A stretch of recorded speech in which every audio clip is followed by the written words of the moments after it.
आलो आणि विठ्ठल महाराजही जे प्रेम मुख्यमंत्र्याला देतात तेच गडातल्या साध्या अनुयायाला देखील देतात.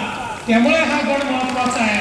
इथे कोणी मोठं नाहीये, कोणी लहान नाहीये, सगळे हे एका विचाराने प्रेरित होऊन एका आध्यात्मिक शक्तीचं अनुष्ठान मांडणारे अशा सगळ्या प्रकारचे भाविक आहेत. आपण बघा 94वा सप्ताह आपण साजरा करतोय आणि मी ज्यावेळेस यादी बघितली 2039 सालापर्यंतचे सप्ताह बुक झालेले. वेगवेगळ्या गावांनी यापूर्वीच 2039 पर्यंतच्या सप्ताहाचे नारळ हे त्या ठिकाणी ऍडव्हान्स बुकिंग करून टाकलेले आहे. हे असं जगात कुठेच तुम्हाला पाहायला मिळणार नाही की इतके वर्षापूर्वी गावं आमच्या गावामध्ये हा सप्ताह घ्या.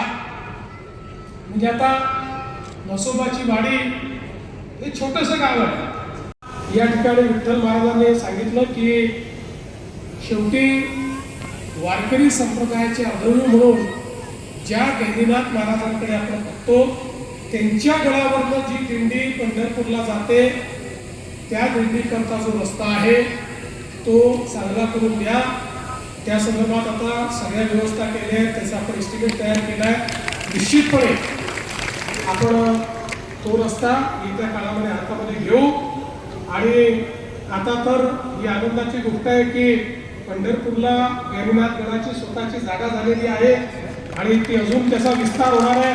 आणि पुढे मला असं वाटतं की खूप मोठ्या प्रमाणात चांगल्या व्यवस्था या पंढरपूरला आहे की आपल्या वारकरी विचाराचा वारकरी संप्रदायाचा एक प्रकारे उगम आपण मानतो.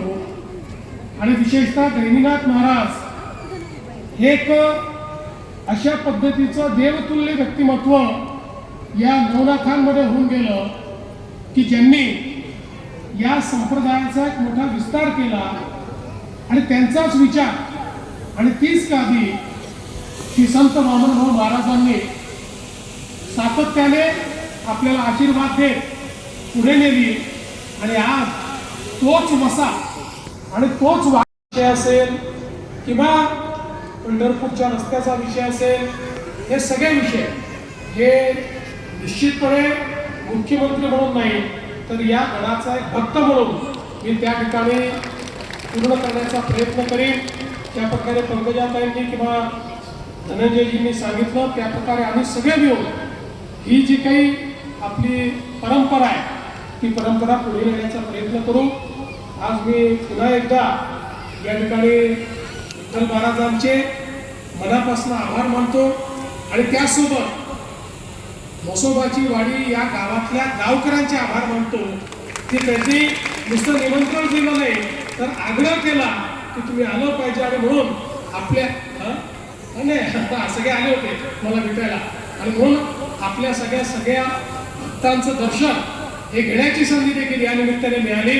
आपल्यालाही सगळ्यांना मनापासून मी प्रणाम करतो. या ठिकाणी आमच्या सुरेश भाऊंनी काही एका रस्त्याची मागणी केली आहे, ती पण सुरेश भाऊ आपण निश्चितपणे पूर्ण करू हे आपल्याला या निमित्ताने सांगतो आणि माझं बोलणं संपवतो.